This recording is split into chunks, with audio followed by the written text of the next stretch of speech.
Welcome, everybody. I apologize. I'm a little late, 2 minutes. I'm back in Orlando, Florida, full of gratitude. I think every time I travel away from the United States, I come back full of gratitude. There's nothing like the United States. Belize I had beautiful people I met. I'll tell you about it soon.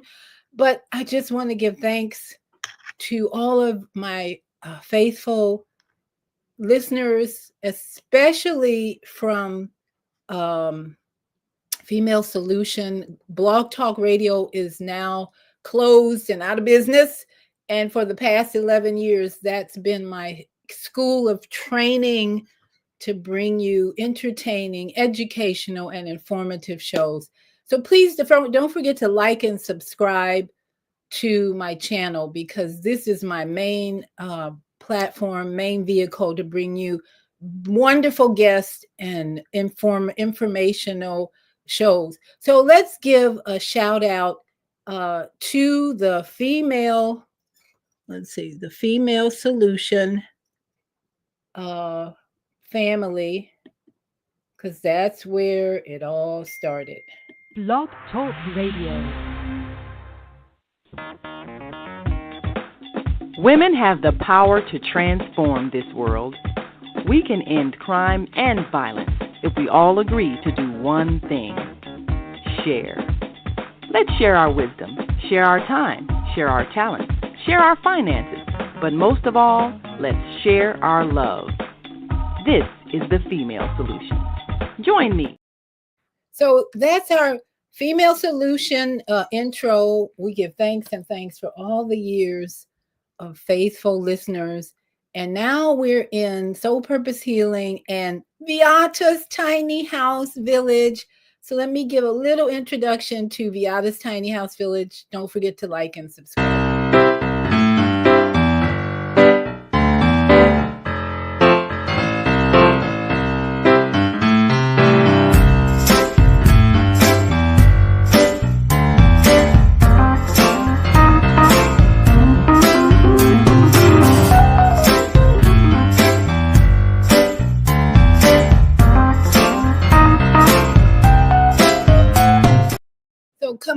Come on in. We always start Soul Purpose Healing with a little drumming. I feel like this drumming invites our ancestors. Why? Because consciousness. This is what we're asking for. Help, ancestors. And my guest tonight, Chief Amun, has been encouraging us to develop this gift of talking to, communicating to, loving on, inviting our ancestors to always be with us. So let's do a little bit of drumming tonight, as I always do. I love this. Becca Shea is our Christian artist who just brings in the Native American drumming beat and energy. So get your drums out. Let's do a little drumming and invite our ancestors to join us with the Becca Shea family of heartbeat. This is the heartbeat of our universe, of the cosmos, of our creator. Here we go.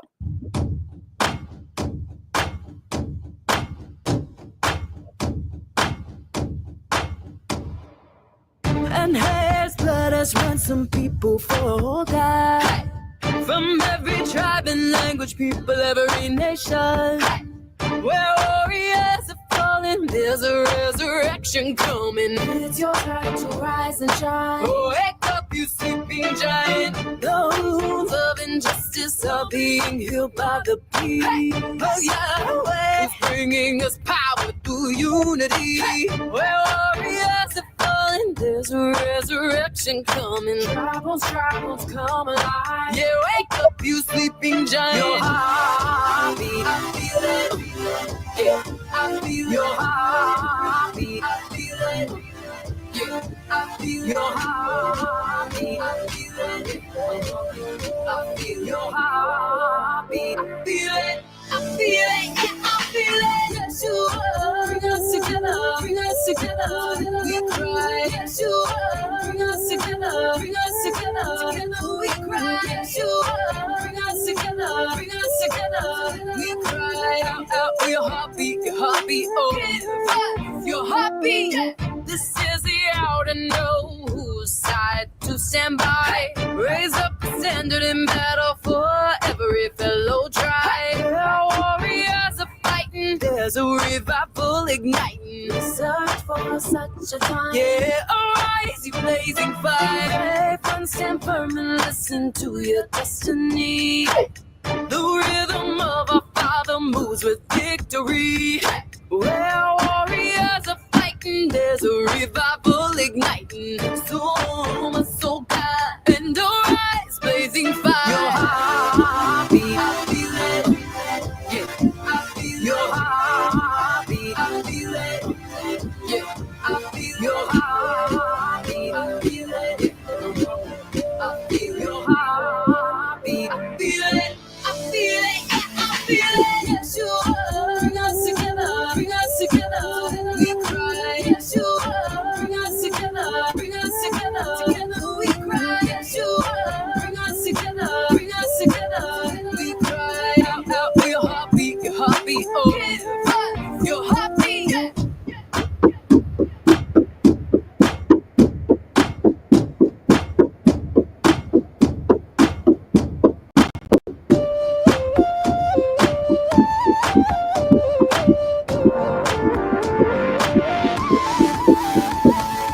Yes, you are. Bring us together. Bring us together. We cry. Yes, you are. Bring us together. Bring us together. Together we cry. Yes, you are. Bring us together. Bring us together.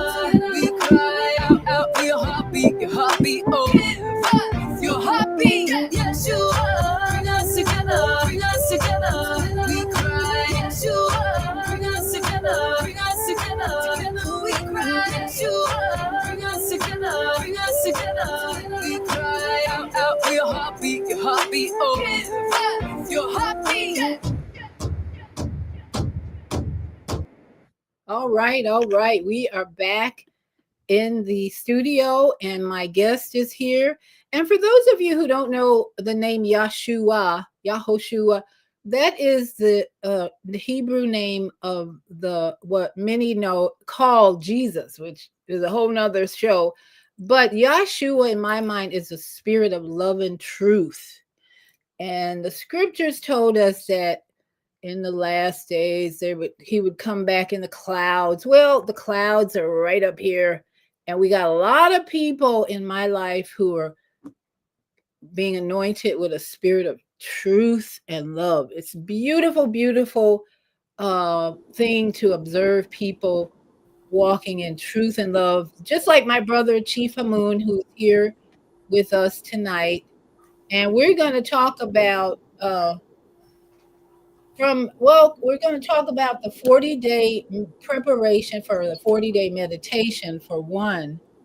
I got to call into the on air everywhere. And we're going to talk about from Reiki to a higher form of of hands-on healing energy power. Because last Friday when we left off with the show, we were talking about Reiki, and Chief Amun informed me that there's a better way. I'm all for better ways to do everything, because what we've been doing in the past is not working necessarily.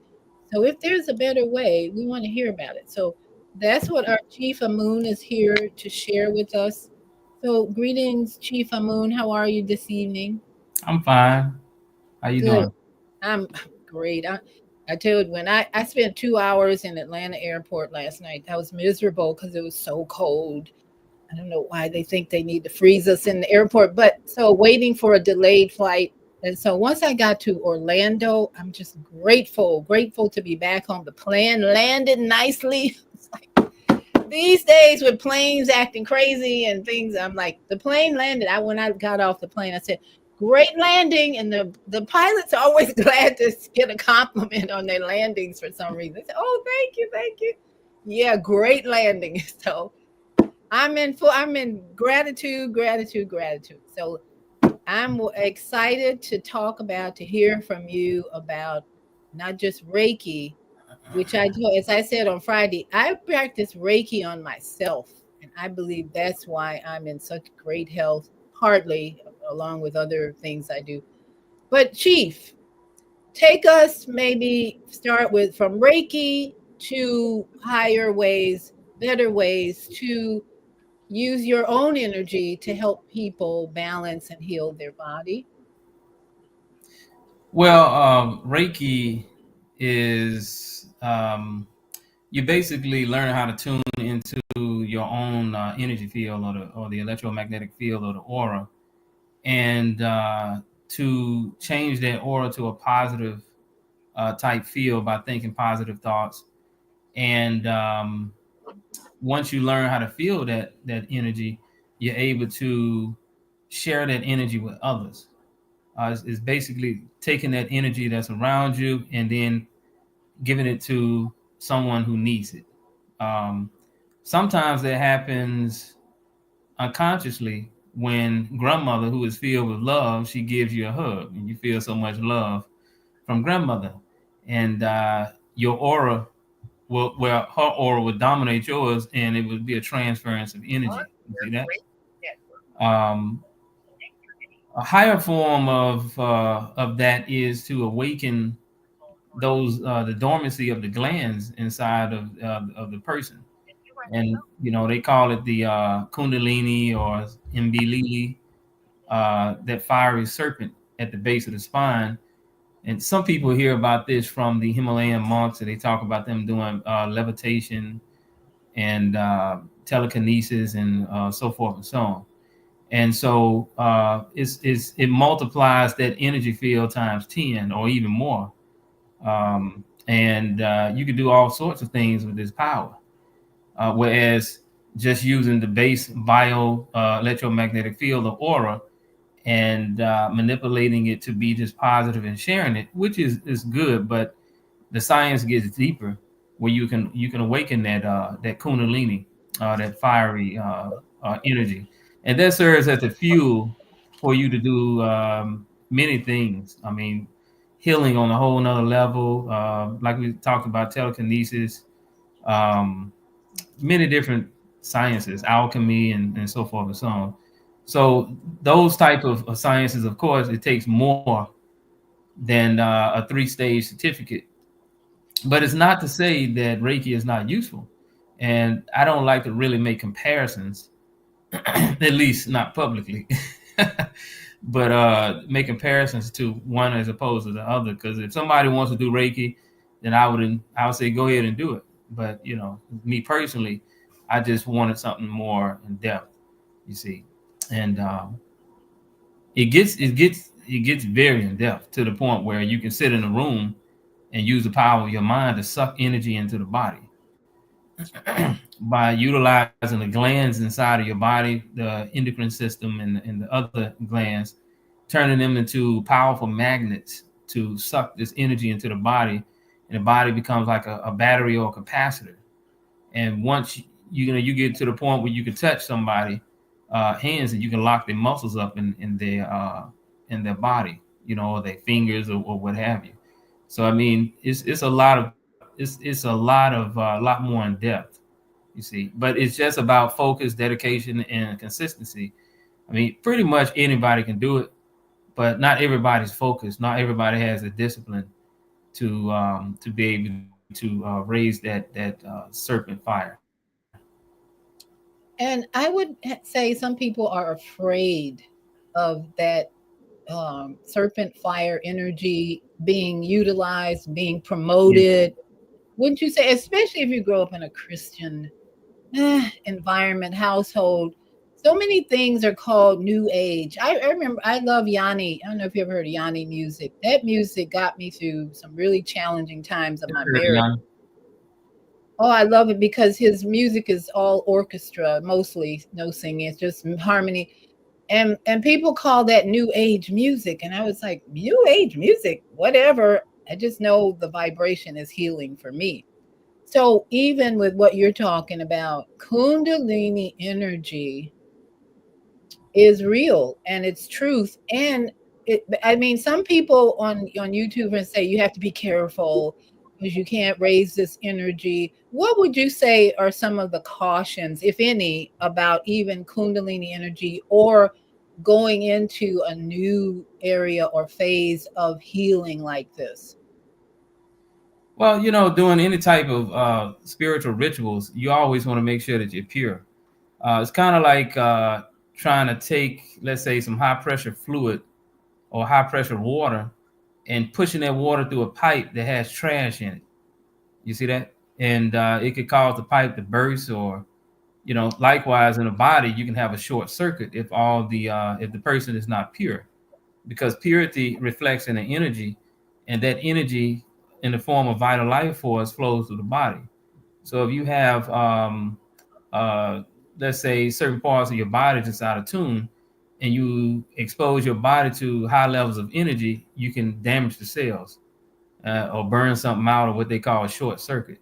So that's why in all initiation systems throughout Africa is all about purification. Purity is the number one thing. You have to become pure. And the divine world, the ancestral world, that world is very, very, very pure. So the purer you are, the closer you can get to that world. You see that? So some people don't understand to be good as opposed to be bad. They don't understand how to translate that over into, let's say, spiritual technology, and uh, uh, as thoughts are things, emotions are things in the form of energy frequencies. So if I'm thinking positive, then it's going to reflect in the energy frequency. Thoughts are vibrations, you see. So you want to be in line with the higher planes, or the divine world or the mental realms. You have to have very pure thoughts, very, very pure thoughts. And that's when there can be more likely to be a transference of energy from you to them, to them to you. You see that? And Yeah. communication is much clearer. Have you ever heard of the biblical term, or it's actually something Yeshua or written that the Messiah said, you can't put new wine into old wineskins. Have you ever heard that? I heard something similar about the teacher and the disciple, and how, Yes. yeah, and the disciple was begging the teacher to teach him the higher secrets of healing, and so forth and so on. And the teacher said, "No, just keep fasting and meditating, and I'll let you know when you're ready." And the disciple just said, "No, no, I want to know. I want to know the secrets of the universe now. I want to know the secrets of the universe now." I just kept begging and begging and begging. And so he said, "Okay, invite me to your house for dinner." So the teacher went to the disciples' house, and when the food was ready, the disciples reached in the sink to wash out some a bowl to put the food in, and the teacher stopped him, and he grabbed the bowl with all this clutter and dried up food in it, and said, "No, give me this bowl." The disciple said, "I can't put nothing in that bowl when there's that much clutter and garbage in there." He said, "Likewise, I can't put the higher secrets inside of you with all that clutter and garbage inside of your mind." So be patient, and it's another thing that has to do with the drive and focus and consistency a person has to have when one of the disciples or students of one of the spiritual teachers, he was asking him, "Please initiate me into the higher secrets. Initiate me, initiate me." He said, "No, you're not ready for that yet. No, initiate me, initiate me." She said, "Okay, meet me in the evening time, in the creek where the water is." He was gonna go through a purification initiation, and he met him, and the master grabbed his head like in baptism and pushed his head under water, but he didn't let him come up. So he was fighting and fighting to get up, and finally the master let him come up. He said, the master asked him, "How did you feel?" He said, "I felt like I would do anything to get up out of the water." He said, "When you have that type of zeal, then and only then will I initiate you into the higher secrets of healing and spirituality." So a lot of our people ask for things, but the way that the initiates look at it, they don't really want it. They're just asking until you get to the point where you're willing to risk your life for it and give your life for it. That's when that door opens. So ask, asking you should be given, seeking you should find, knocking the door should be open. You cannot come knocking on the door; it would never open. You have to bang on the door, and you have to beg, not ask. You have to seek as if you trying to find a missing child. So the I I was trying to help a friend who has been constipated for years to um, balance his energy and heal the glands and the organs that were out of balance and weak.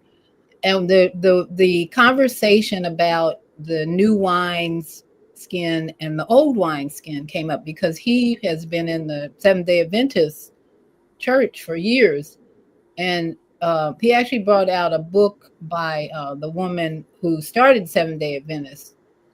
And the conversation in this book was about how the creator only you only need fermented grapes. That's what blew my mind was the wine. If you think about it as fermented grapes, that is what will that's the new wine. But if you don't have the fermented grapes in the old wine skin, the skin will burst. So imagine somebody who's been constipated, they're not flowing. So when we start talking about meditation, what things are going to interfere with receiving the benefits of meditation? I guess we could go into that because you already talked about Kundalini energy and how the vessel has to be pure, basically, and even thinking of wine as fermented grapes and all that symbolism. Let's talk about what about the temple, this sacred temple preparation for a meditation that will benefit this temple. What is going to interfere with that? We're going to talk about how to prepare and all. What do we need to do to prepare?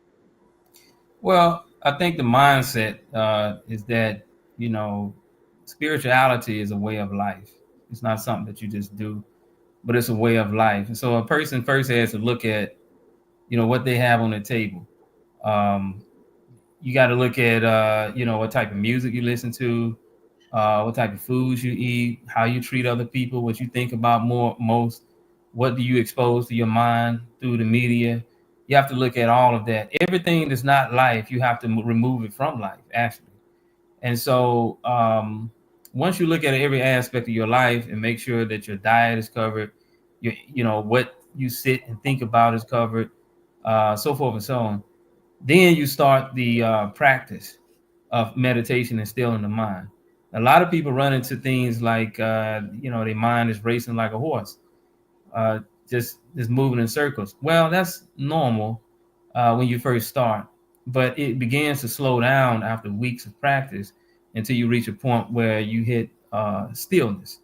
Now, the big mistake that people do, they begin a process of meditation and they still they still doing the old things. They still have these old ways, like the types of music they listen to, too much television, too much this, too much eating the wrong foods, too much eating of the right foods. You shouldn't eat that much anyway. So that agitates the mind, and all of these things start to bombard their minds when they're in a state of meditation. So they find, well, I just can't concentrate. My mind is still spinning. That's because you keep adding new stuff to your mind. You have to purify your life, then go into the meditation process, you see. And you have to sustain yourself at that point. But when you remove these bad habits from your life, you replace them with good habits. You don't leave holes in your life. You replace these things with good habits. I was listening to bad, loud music that used to agitate my mind. Replace that to natural music, with natural music. Instead of processed foods, replace that with wholesome foods. And fast as well. Cleanse the body out. Give the system a rest and let it strengthen itself and heal itself. And so those are the things that a person would have to look at approaching meditation. And one of the things I've heard so often from especially Christians is if you empty your mind to meditate, the devil's going to come in. Have you heard that one? Something similar to that. I've heard the outer mind thing. I've heard meditation, you open yourself up to the devil and stuff like that. I've heard stuff similar to that. But it's not true, because within us is the divine light. So when you remove all this stuff, like this clutter, like I was talking about, the bad music, bad foods and stuff, that's actually the devil. So you're removing the devil out your life, And then you can let God or the Most High or the first self shine through yourself, the divine light.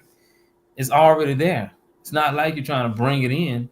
It's kind of like if the windows around your house, if they had mud thrown on them, you wouldn't know whether it was daytime or nighttime because you can't look outside your windows.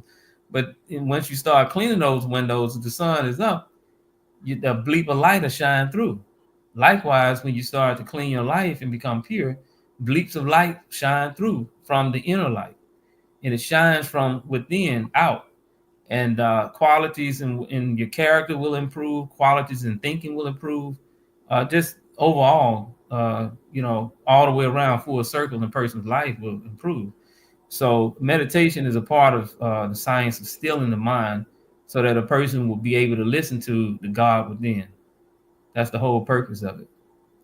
And you said thoughts are vibrations. Uh, Yes. I was having this conversation while I was in Belize with someone, that there's only certain times of the day that that the Most High allows wants you to pray. And you're supposed to meet with the Creator at those certain times of the day to pray. And my position was, I'm 24/7. I'm ready to pray. So when you say thoughts are vibrations, it comes to my mind that thoughts are your prayers.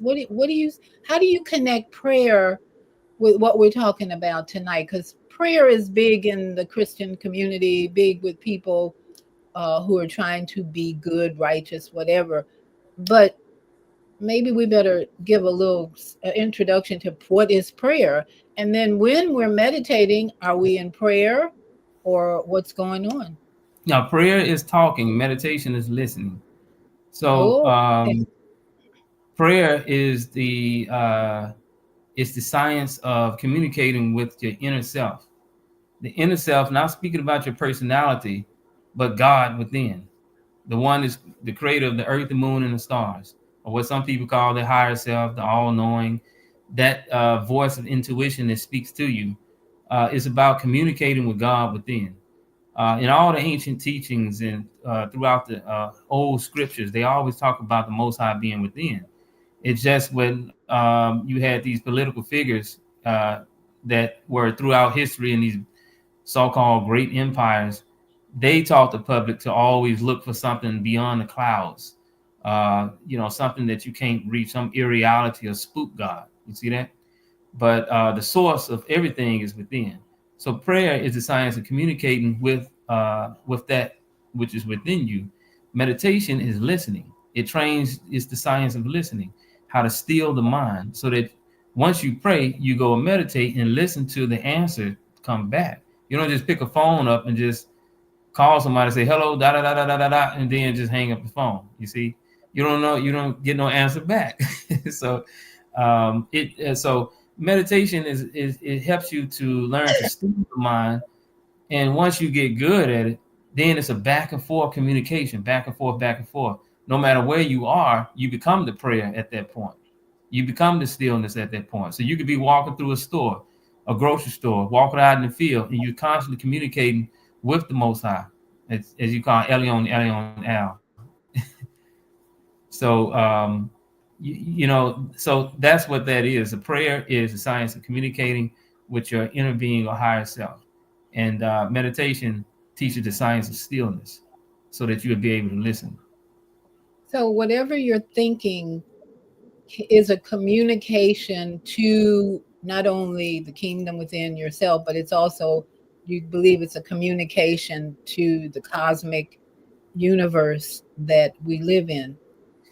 I want to say, I'm glad you said that. And another thing, you mentioned certain times of the day.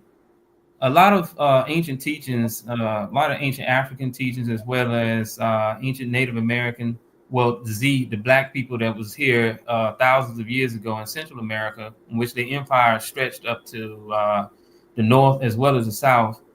um, they had certain spiritual rituals that they would do, and they would keep up with the stars and the position of the stars. And when the stars were in a certain position, the energy level or the aura of the planet would expand. And at that point, at the highest point, they would perform a ritual, and that would be like a healing energy that they were able to capture. So those are spiritual sciences. after so many generations, a lot of the people forgot that science, and by the time religion came on the scene, they adopted those time periods as time periods of prayer. Like you got the 5 times of prayer with the Muslim, with the Islamic community, and the prayer at this time, the prayer at that time. That just goes back. It's a watered down, corrupted form of what they used to do in the ancient times. Because not only did we never, first of all, we never said that we didn't believe in God, as they called it, conceptually speaking. We always acknowledge God. We would say we know God. You can't know God unless you know yourself. Yourself. I breathed a breath of life, and man became a living soul. So the essence of all things is within, and you can if you don't understand the God within, there's no way you're gonna understand the God outside. So I just wanted to speak on that, the time periods of prayer, but prayer itself, and as like the science of prayer, is the science of communicating with your higher self. It's the science of communicating with God. You see that, and meditation is the science that teaches a person how to still themselves. But the universe is not God. The universal all is not God. Nature is not God. God made the universe. God made the earth, the moon, and the stars. God made Mother Nature. God made the universal galaxies and moons and everything. And people in an elementary, a lot of our people have an elementary mentality because they are not practitioners of nothing, so they don't have any inner guidance. So with a lot of New Age teachings, as they say, they just take it wholeheartedly. Everything is just intellectual, without no wisdom whatsoever. So everything that they talk about, the universe being space, because when human beings look up, that's the biggest thing they see, and subconsciously they start to say, "Oh, it's God." It's not. It's not God. So, So but how do you define God? well, on a base level, God is anything in control of another. But on a high level, God is a divine intellect responsible for the earth, the moon, and the stars. God is the unmoving. And the state God exists in is black, which is not a color, but a state of being, a supreme state of being from which all other things come out of. You see that? So God is the divine intelligence behind all things. And that essence of that intelligence is right inside of each one of us. And so you define that as an energy of sorts? Because what's inside of us is all energy and movement and auras and all that. So if we are inside of us is the kingdom, as it said, could you define the divine intelligence also as an energy? The divine intelligence is not an energy, but it's responsible for energy. Energy mirrors the divine intelligence. The harmony with the celestial bodies mirrors what's in the mind of God. But God is undefinable.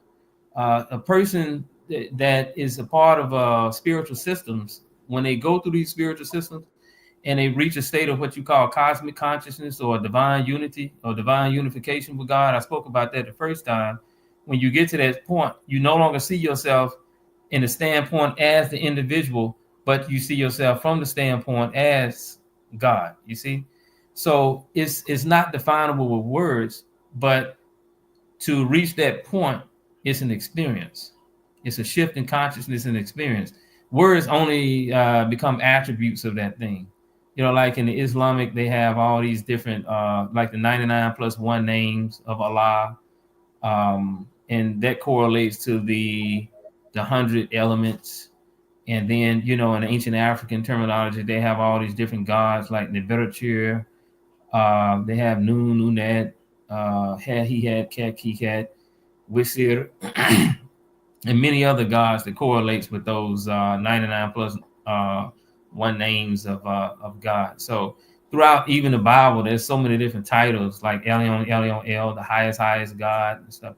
But there's no way to intellectually define God.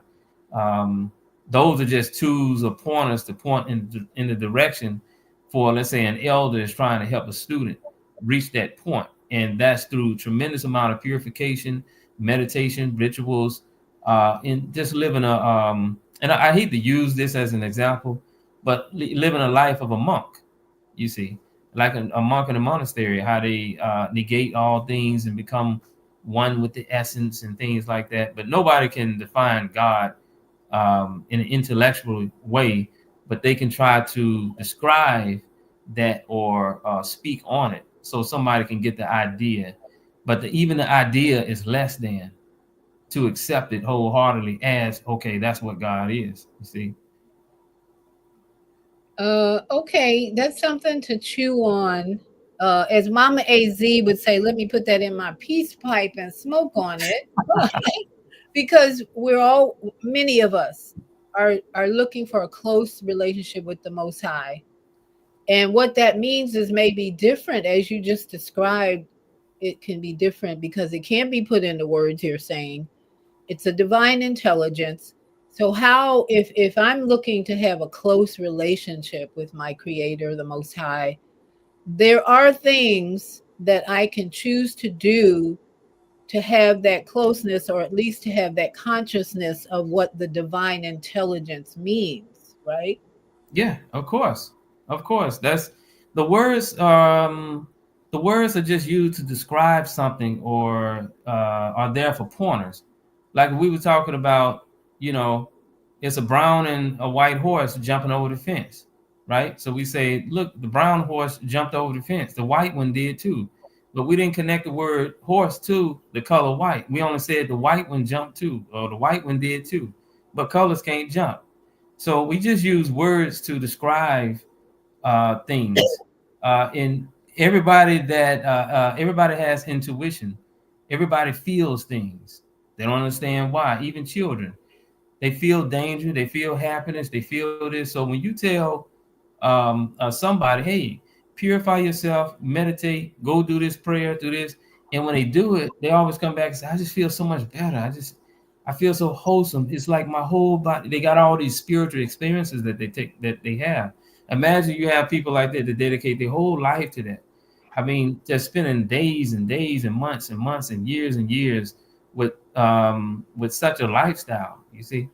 And people like that reach a state you will find that they call cosmic consciousness, where they literally become, well, in certain schools of thought, they call it, you become God man or God woman. You know, once you reach that state or oneness with the creator. We have quite a few comments on YouTube, and our on air everywhere network is open. So let me start with a few comments here in YouTube sharing peace and what is that? Modamancho from Godly Expression. Modamancho. Thank us, Godly Expression. And Peace Chief from BS Virginia 01. And then we have Peace and Love, David E. Jenkins Jr., and as well as Tanisha. Tanisha, you keep disappearing out of my YouTube link. Don't you want us to see you? Do you want to come back in and say hi? Peace and love, she says. Peace and love twice. Yeah. Okay. And come back if I see your face again, I'm open up your camera. uh, then we have David E. Jenkins says again, thank you for putting this together and getting it out to the world. And we say thank us. It took Tanisha, Tawida, all of us to agree, to meet at this time. So thank you, David, for reminding us of the collective effort to put this together, realizing that it's a priority in these days and it's important that we come together and discuss this higher knowledge. Please inform us when we can start this journey. Okay, we're going to get into that next. And then Sarah Edwards says, peace, brothers and sisters. Good evening, Chief Amun. Thank you, Sarah, for joining us. We appreciate you. And Prince Noriel, peace, Chief. And Godly Expression says, What are some ways to become pure? Uh-oh, here we go. And so you should pray, then meditate, question mark. What about affirmations? Oh boy. So we'll answer that in just a minute. And Glenn says, looking good, Chief, as always. I said that. And Manugu says, peace all. Now, let me give my audience, my On Air Everywhere Network listeners a chance to comment if they like, because I didn't actually personally or intentionally invite them, but On Air Everywhere Network, we have callers come in. We don't see their comments. So is there anyone on Air Radio Network that would like to make a comment, ask a question at this point? Because we want to get into answering that pure question and get into meditation next. No questions on Air Radio Network? Okay. We got some good students. They're listening on air. So let's get back to godly expression. Well, David wants to know when we can start the journey, and you're going to let us know that, right? The meditation journey, right? Yeah, And then, but do you want God? I'm going to show this question again. What are some ways to become pure? And so should we pray? And so you should pray more than meditate, question mark. And what about affirmations? I'll let you handle that one. The first thing I would do is first look at my life and look at what I got going on in my life. I mean, most adults, they understand, what they need to stop doing. I mean, whether it's drinking or smoking and hanging out at certain places that you wouldn't take a child. But the basis is, of course, you got to look at your diet. You have to look at what you're exposing yourself to as far as, are you a person that you watch television?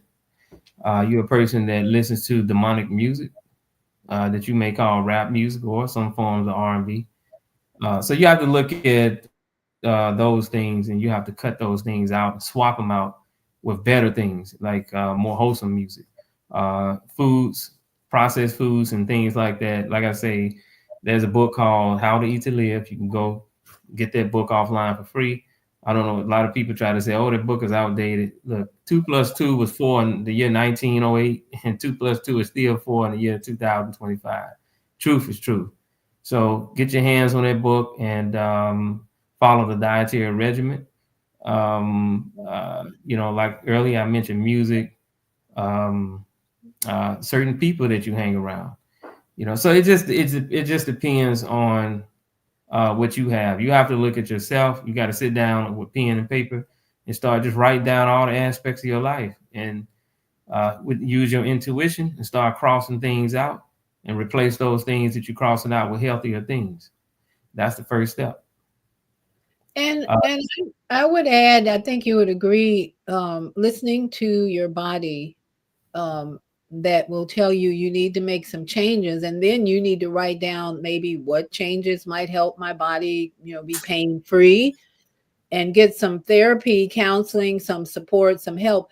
I think it's good to have a partner who is working on their own purity as well, and bounce off of each other and help each other. Be accountable. How about that? Be accountable to someone if you have a desire to be pure. Okay. And it also, violence. What do you think watching a lot of violence? And when I go to the movies, I don't even like to be there the first half hour because it's all violent advertising. Even though you will go there to watch an innocent movie, the first half hour is nothing but violent. What do you think that really does to a person's psyche and body, mind, when they're always putting in their mind people killing each other and bloodshed and all that? That goes back to the science of affirmation. It's affirming things to your computer mind that they call subconscious mind. It confirms things to that mind, and it laces the mind, it programs the mind to be violent, to accept the violence, you see, which makes it easier for people. People become desensitized at that point, and they're not able to see, let's say, evilness around them. it agitates. You see that in children. They grow up listening to certain types of music, and then they become the things that they listen to. So it's very bad in this time, in this day and time that we're living in. If you really look at what's going on, there's so much stuff going on. We barely have enough time to even watch a movie. We barely have enough time to do the things that we used to do in our leisure and leisure time. So it's something that we really just don't have time. This is the time that we are supposed to be reprogramming ourselves and rewiring our minds into supreme beings, which is why we're doing the 40 days and 40 nights thing. Partially, and the other part of it is so many people got a lot of questions that they asking about this and that, the meditation and this, and some people are not participating, so I think that we definitely gonna have a great success with it. But I might as well say the 40 days and 40 nights will start tomorrow at 7 p.m. And you will go through a process of guided meditation. So I'm gonna be directing you the entire way from 7 p.m. to 10 p.m. So that would be the guided meditation process.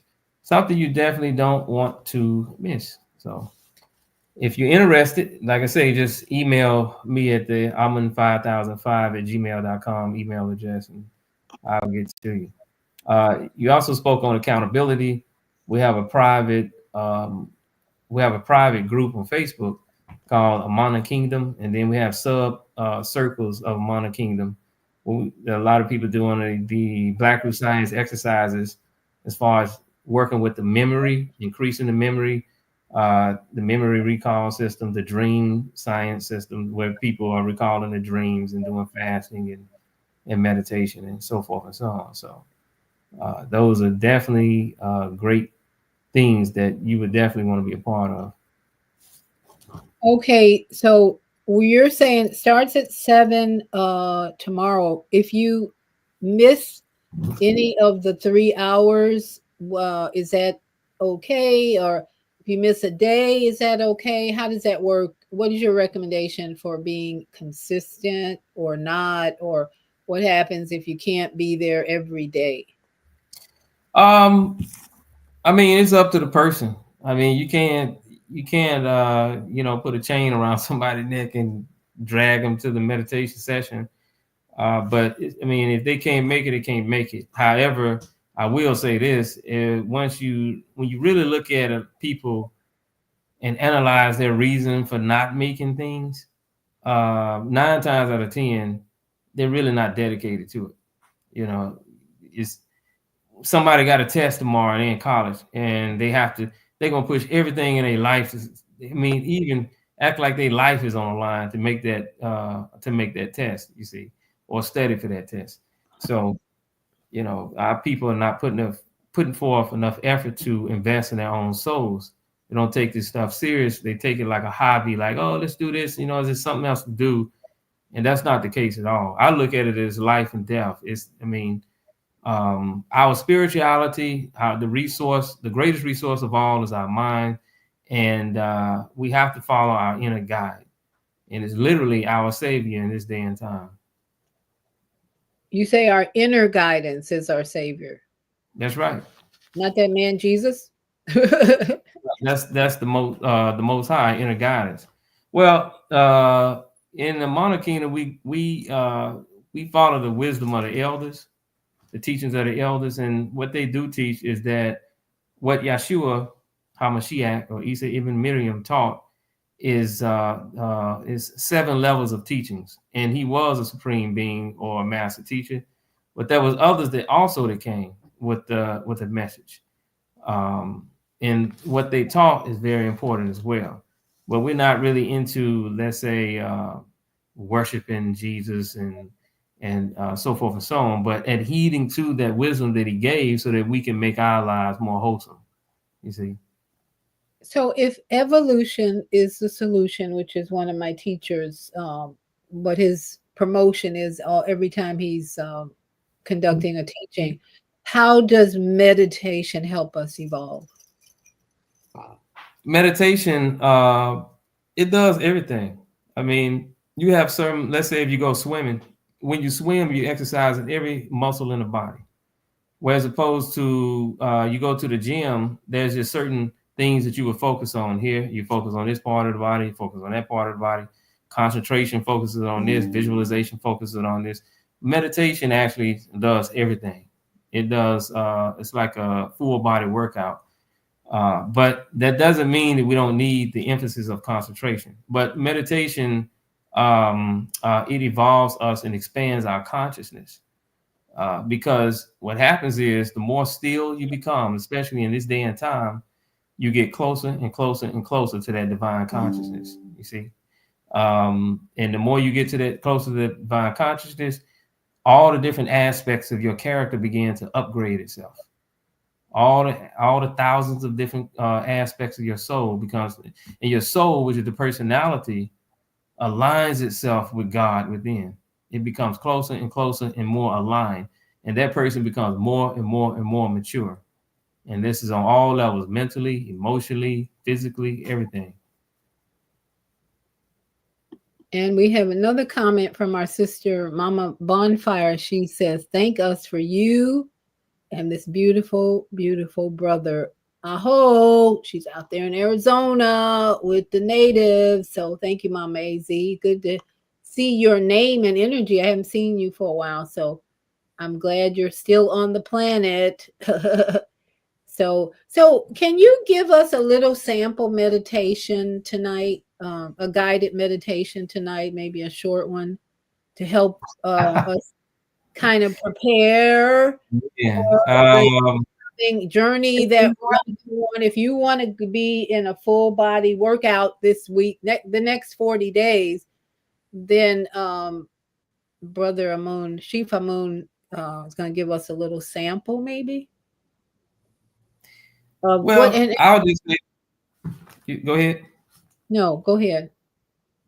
I'll just say the energy follows thought. So, you have different frequencies of light in the body.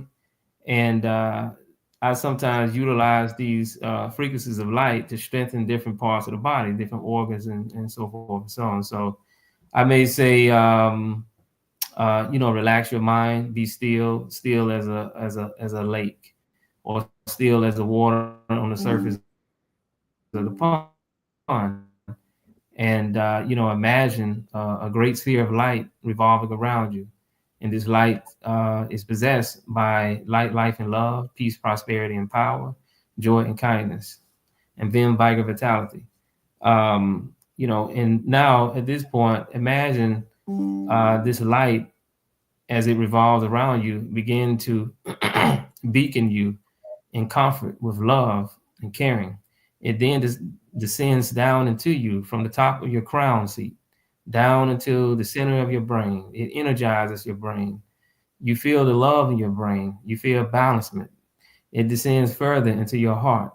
You feel divine love, and you feel oneness with all things. And it flows further down, further, and you feel rooted in the earth. It flows all the way through the body until you're totally immersed in this great divine light. This light then expands magnificently all around you throughout your entire environment. So it is something like that. And but it's more to it than that, because it's like some ancient techniques as well that I'll be utilizing to awaken certain glands in the body that some people call chakras.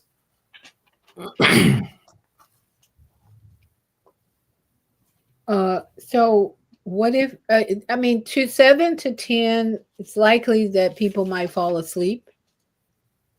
Well, sometimes people fall asleep with 20 minutes of meditation. Some people fall asleep in 10 minutes, so it trains the mind and the body to be able to go the distance. If somebody's going to fall asleep, hey, but some people have gotten so good at it that they let their minds go into a trance-like state, very, very, very still, very tranquil, until the point where the body is actually in a trance state and is resting as if it was sleeping, but their consciousness is still awake. It's still awoke, should I say. And so it's not sleeping. So you're still gaining all the benefits of the meditation while the body is resting, and all the energy is still going and moving throughout the body and flowing.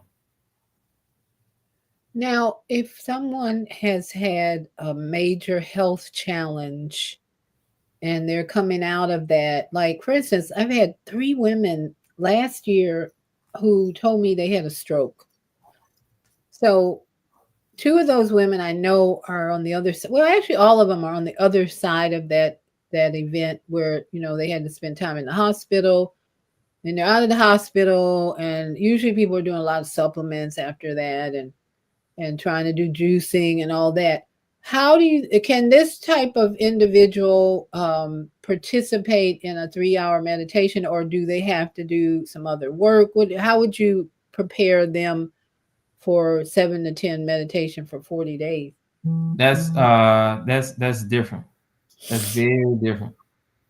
That's very different. It's different for each person. You know, some people may not be physically fit. They can't sit down that long, what have you. The only thing I can say is do the best. Do your best. I will say that this type of meditation is not just a mental and a spiritual thing. It actually strengthens the organs in the body.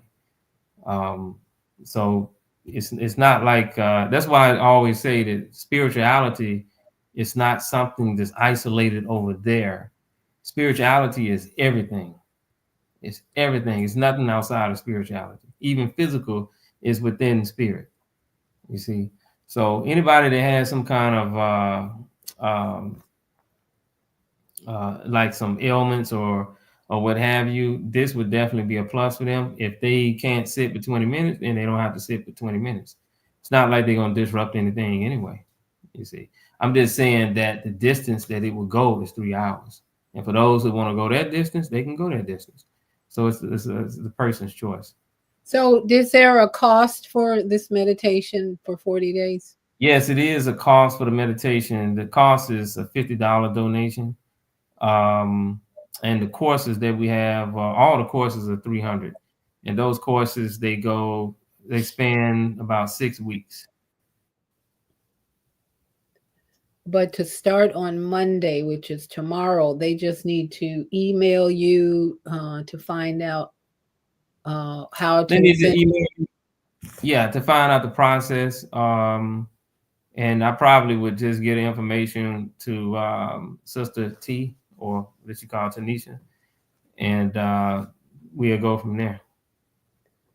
Okay, so the email again is on here. Amun, I know I put it in here.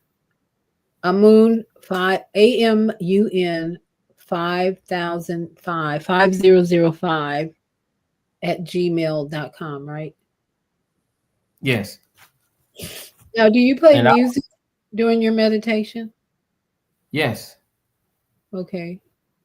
the reason I play it's a science to that as well, because when you have the brain waves just moving at the same when you have the same type of brain wave and there's no adjustments, there's no shifting of the mind, people tend to experience boredom. So when the music shifts, like it could be shifting in 5 minutes, shifting in 15 minutes, shifting in 20 minutes, shifting in 10 minutes or what have you, it's almost like starting again, but it's not really starting again. So it takes the person's mind on a new journey. Like they talked about that before. They noticed that children that was watching television, they was more attracted to the commercials than the actual television program, because Yeah. it was something that would just keep changing and changing and changing. So you take that to the level of adults, it's the same thing on a certain level. Well, nowadays, it's like adults got minds like children too, because their attention span is like a child. You know, you can't even get a lot of adults to sit down for 5 minutes to listen to something. You see, because Yeah. the mind is so agitated. That is so true. Uh, so this will be it will be truly a journey. Let's see. All your devices, save photo. I'm trying to Sister T sent me a nice picture. I'm trying to see how I can pull this up on Yeah, mindful right. meditation. Yeah. My phone over here going off because she sent it to me. I like it. Mind, mindful meditations. Let me see. I think she sent it to my photos. Maybe I can pull it up in my photos. No, it's not in my photos. My sister T, do you want to come on and talk about this for a minute? Um, because I can't really pull up the flyer. Can you pull that flyer up? No. Yeah, I have to go in my photos, and she sent me a text actually, and I can't really pull up my photos while I'm on here. But it's a okay, Kwame Sunhorse. Let me see if I can just read it. Uh it's mindful meditation, 40 days and 40 nights of intense divine guided meditation with Chief Amun. A journey you do not want to miss. For more information, email Chief Amun at your email, which I gave. Begins Monday from 7 to 10. Any questions? Let's see. Kwame Sunhorse has joined us, and he says dopamine addiction. So, are you talking about the meditation, Kwame? Are you on air everywhere? Do you want to open your mic? What do you think he's referring to? Dopamine addiction. That does meditation become a dopamine addiction? Would you say? The difference between, they like to say dopamine addictions, in a negative sense, people that's strung out on pornography, Oh, which is they have a dopamine addiction, and it throws that the chemical balance of the chemical substance in the human body, it throws it sideways, and it desensitizes the person. Whereas meditation is more centered. You have certain chemicals that are utilized because chemicals actually work with the vital life force and the electrical impulses that moving through the body. It's kind of like, we'll just say it this way. You have a car and the old radios, you have that knob, you're able to turn that knob, and you see that little red line going across the stations. uh-huh. See that? And going back and forth across the stations. Wherever somebody with a dopamine addiction, that red line will go straight to the right or left or stuck in one spot. You see that? And then static starts to come in, and they jacked up, but they have to rebuild themselves by cutting themselves off and go through a healing process. Basically, the body or the brain recalibrates itself and have a balancement of all the chemicals that the brain deals with. But meditation, it gives the person to go all the way across the bandwidth of right or left, all the way, without any kind of hesitations, and it makes everything clear. You see, so a person can enjoy meditation, but a lot of times people, again, they like to smoke marijuana or take certain drugs or something like that and then try to meditate, which is not, that's incorrect, because it just hinders the progress. And then you'd be dealing with, well, I took this and then I seen this man walking through the walls or something that only exists in your reality, that doesn't exist in actuality. You see that? So you're damaging the brain and the mind. A Dogon high priest, actually, somebody asked him, can we smoke weed? Isn't that wrong, smoking weed? He said, I didn't come here to weaken your mind, I didn't come here to weaken your brain, but to strengthen it. Okay, so Kwame is saying Wi-Fi is dopamine. Is that, yeah? And our meditation in EMF free environments. What? Wi-Fi is dopamine. Well, if you think about, we're addicted to Wi-Fi because he said dopamine addiction. Wi-Fi is dopamine, and our meditation in electromagnetic frequency free environments. So I'm not sure what that means. He needs to call in. I'll say it this way.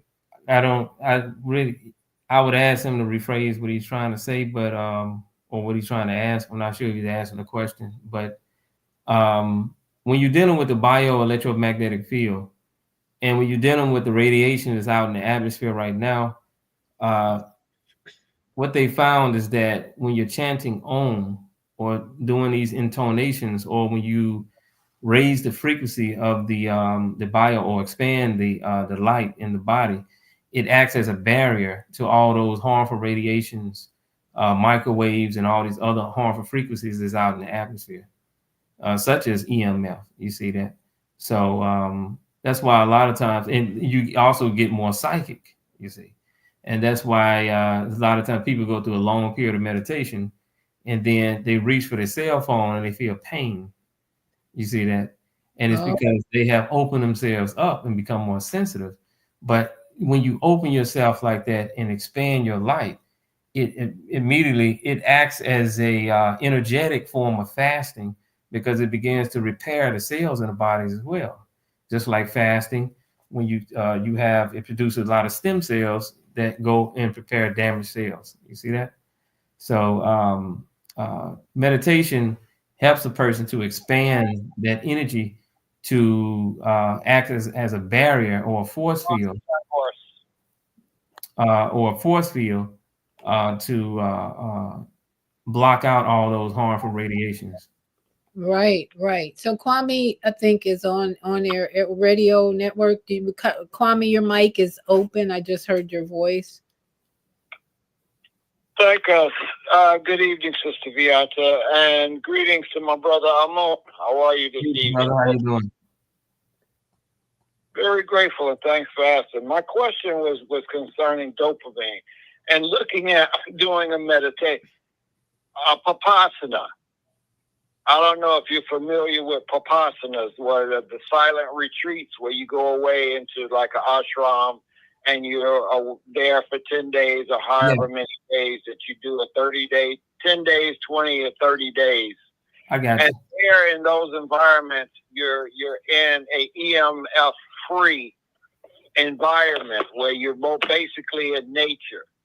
And you're something like, I think Viata was staying in a meditation temple or something when she was there in Florida one while.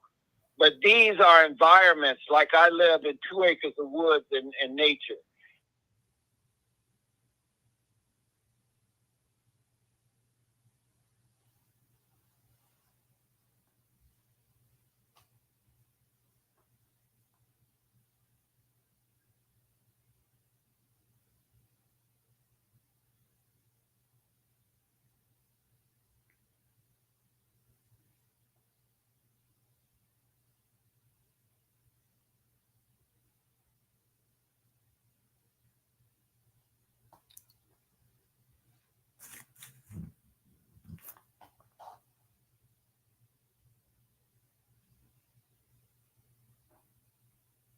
And sometimes it becomes most chaotic because the person is so used to having those energies in them.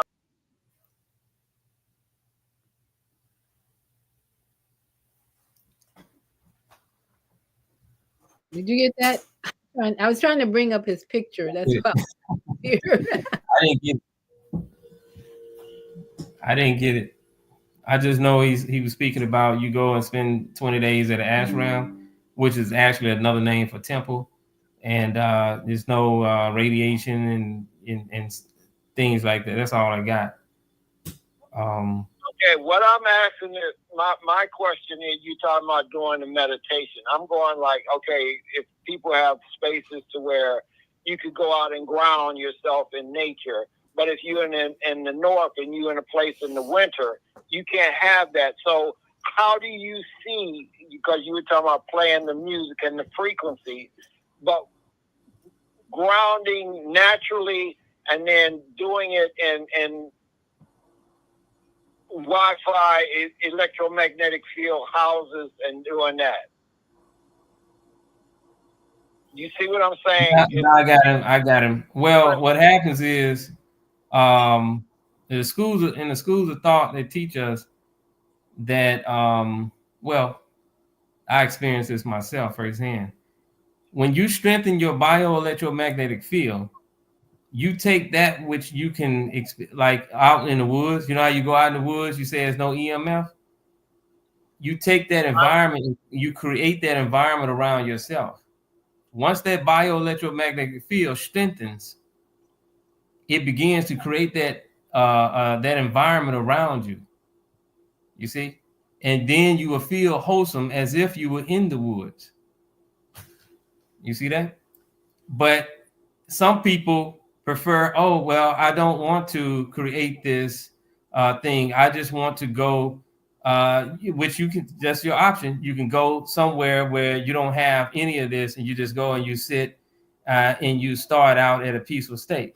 You see that? But everybody can't do that. So some people have to start, they may be in an apartment building in New York.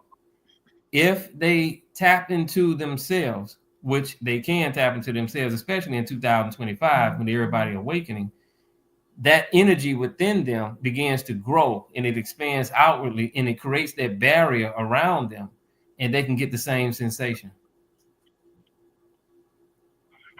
Okay. When I was in Belize, we traveled to an Airbnb and we didn't have the code password for the Wi-Fi. So we running around, what's the password? We calling the lady who owned it. What's the password? What's the password? And my friend was saying, well, if you're going to go off the matrix, you can't be dependent on Wi-Fi. And I'm like, well, as long as I'm doing not blog, but as long as I'm doing YouTube and shows on Sunday night and Friday morning, I got to have some Wi-Fi. So it's like we don't have to stay in that state of dependence on cell towers, because there was a huge cell tower on this island we were on. That's how I got Wi-Fi. But when you disconnect from the matrix, or when you disconnect from dependence or addiction, as he's saying, on the system that allows us to be here today, then you go into telepathic energy and other ways to communicate. But until then, meditation, how does meditation kind of help us transition from this addiction we have to things we really need to communicate like this, or to get into another state of communication, a higher state of communication? Well, meditation, the experience is lovely. I mean, it's beyond anything you can ever experience. I mean, I'm pretty sure you probably felt it, especially when you have that divine energy flowing through you, the Kundalini. And I mean, you just go through so many levels of consciousness, and it's like you just feel with light. And then you begin to see light. You begin to see lights moving around in the dark room, and then the air becomes luminous. You see what I'm saying? So it's not like you can't do that. You have spiritual masters, or what's considered to be spiritual masters, or high initiates from Africa that live in California and other areas, and that's over here in the States. And they still do supernatural things in the States. You see that? So it's not impossible, you know, that since you're here, you're hindered. Only thing you have to do is tap in and create a force where you're strong enough, and you can create that environment and becomes a barrier against all the things around you, or else we would have been dead a long time ago. It's not that difficult, actually. Right. But the meditation is needed to help us transition. Definitely. The meditation exercise is like a muscle, like you lifting weights, you doing push-up. Meditation is like a mental muscle. It's a spiritual muscle. It gives you the ability to learn how to tap in quicker and quicker and quicker and more easier. You see, and it helps the consciousness to grow. You see, so it's definitely needed, especially you got all this agitation, a lot of agitation in the air. Meditation helps to science of calming the mind. See. Yes. And speaking of meditation, as I mentioned on Friday, my new book is out. I keep saying renewed book because I wrote this book 11 years ago. And because publishers were contacting me, not just about my book 11 years ago, but my dad's book, they want me to do something with that as well. So my new book is available, and I'm going to bring it up here on Amazon. So you can, it's an ebook. So you can find it on Kindle. You can get it through Kindle for $7.99. Let's see, Kindle. Yeah, $7.99. This sacred geometry was created by my friend Van Dorn Henant, and it came about because Master J. Rue told me I needed to create a cover from my intuition. So just so happened that Van Dorn sent me this picture. This is sacred geometry, which when you meditate on it, it will give you an enhanced energy in your body. And so I'm really grateful to have Van Dorn to allow me to use this as my cover. So this is it. This is the cover on Amazon, and it's also available on let's see, let me put this up. It's also available on Barnes and Noble, Apple Books, uh, Powell's Books.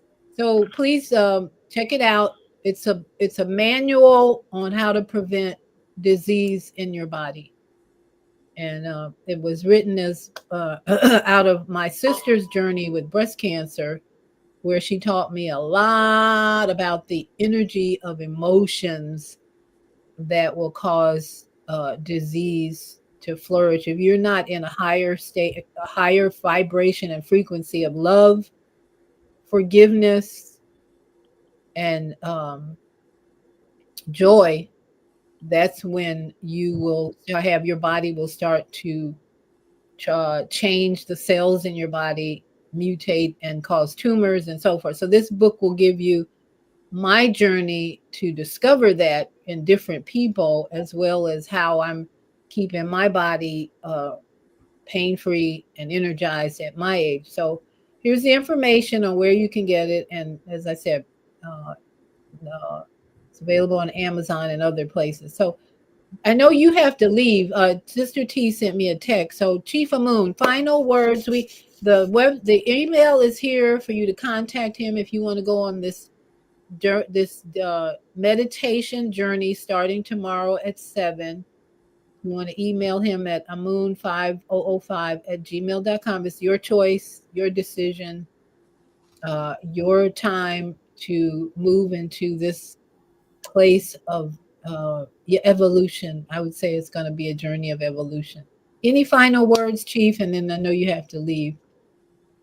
Oh no, I just enjoyed it. I'm happy to share and break bread with the brothers and sisters. I call them gods and goddesses.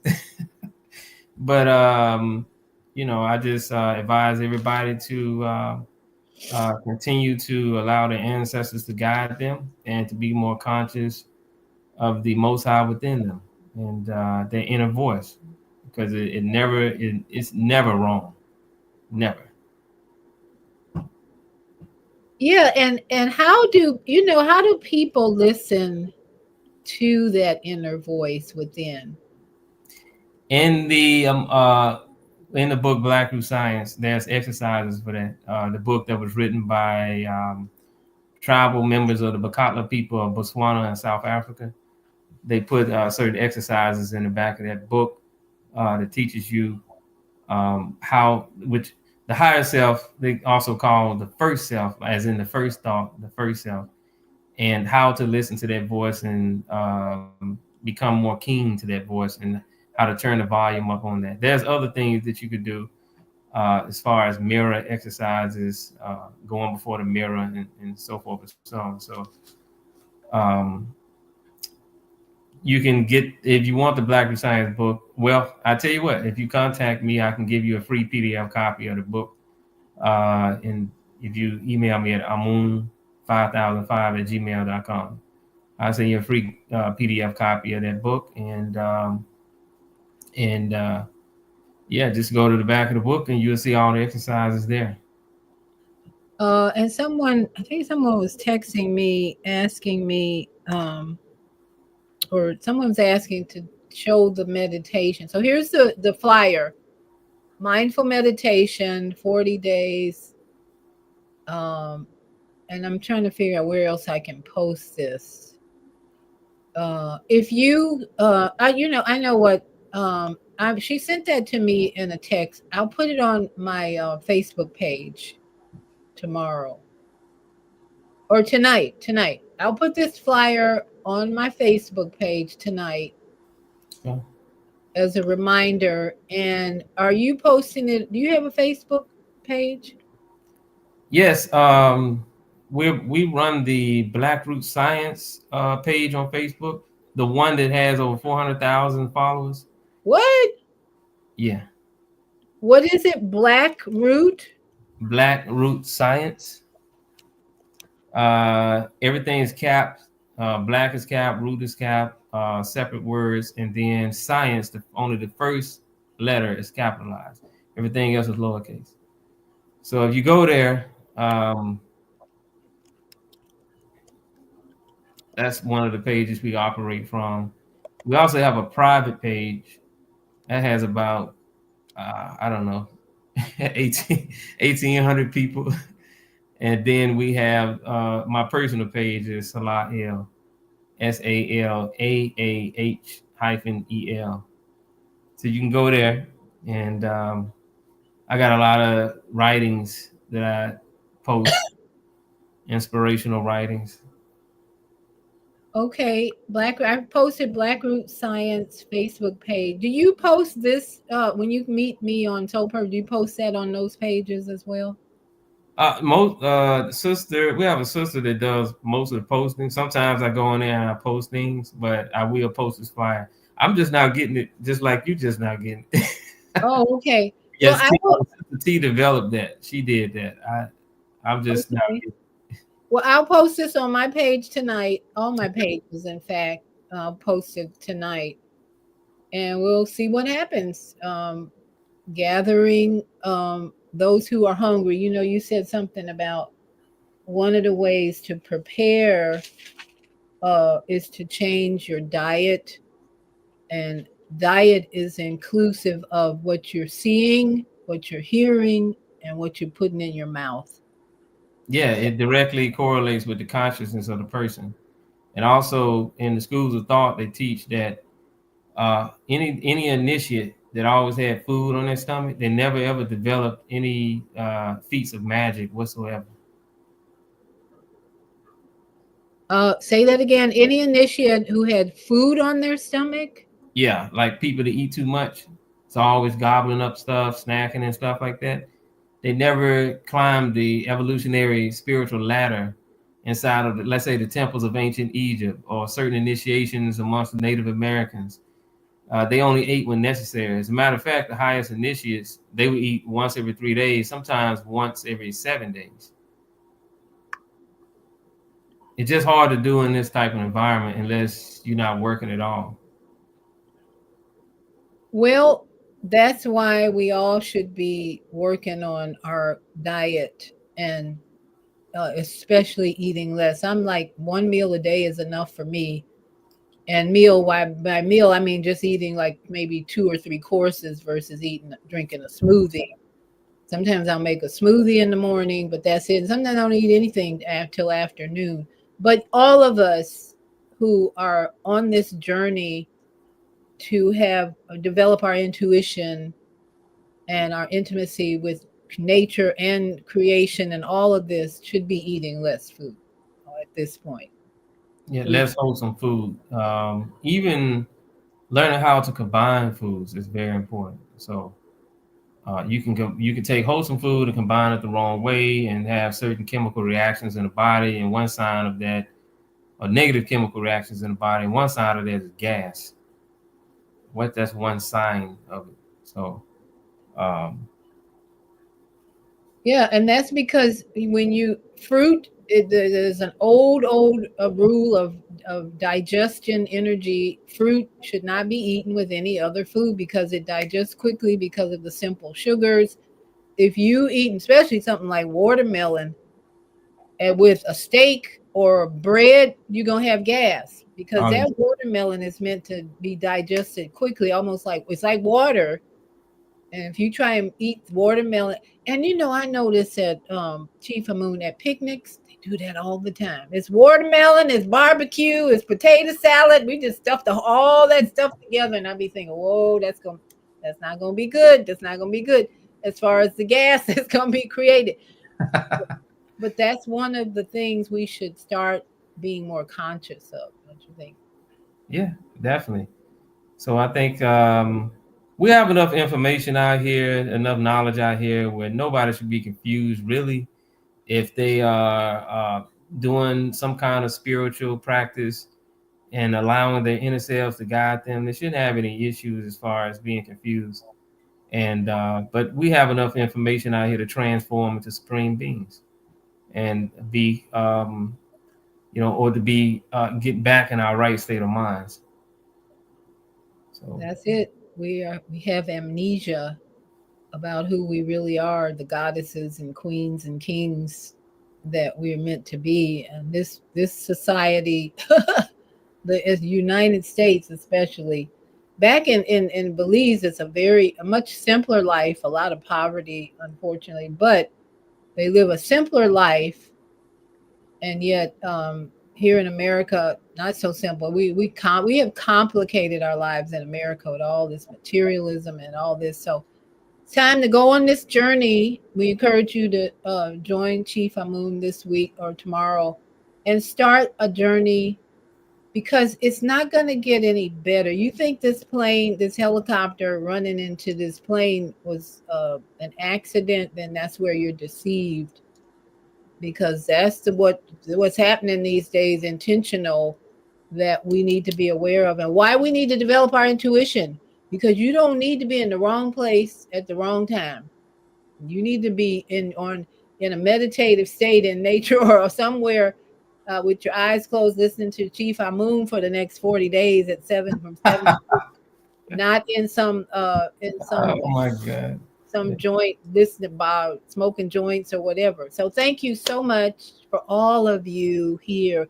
And let's see, I have one more comment. Our Naima Latif, our executive producer of the Female Solution, says, thanks for sharing your wisdom.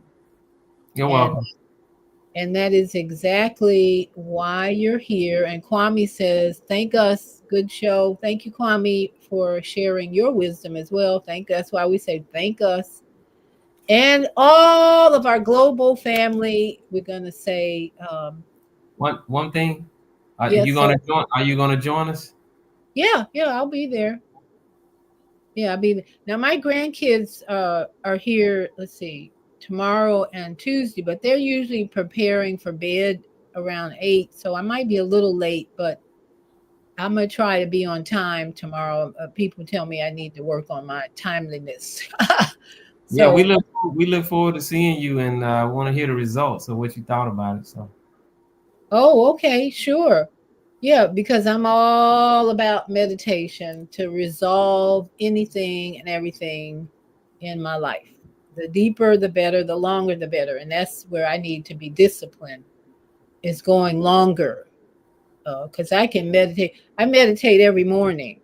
I thank goodness I'm retired or semi-retired, so I don't have to jump up. Other than when my grandkids are here, I go and make hot chocolate for them and sit at the kitchen table, university, and talk to them before they go to school. But they don't want me lecturing. So my mornings are meditation in bed, rotating my joints, being thankful, and preparing for a new day. So yeah, I'll be there tomorrow for sure. Okay. All right, so everybody have a great evening, and we're going to say goodbye to our global family right now.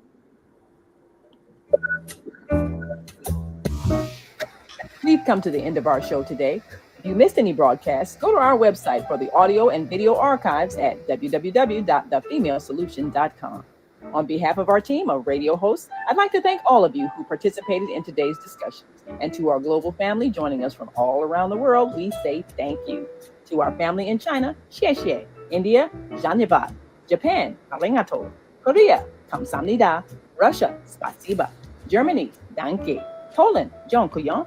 France, merci. Spain, gracias. Italy, grazie. Egypt, shukran.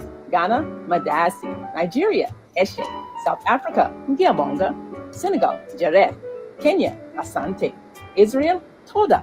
Pakistan, Shukriya. Afghanistan, Tashakur. Saudi Arabia and Palestine, Shukran. Assalamu alaikum wa rahmatullahi wa barakatuh. And we say namaste And Satnam to all my yogi friends, and aloha, aloha to my Hawaii family.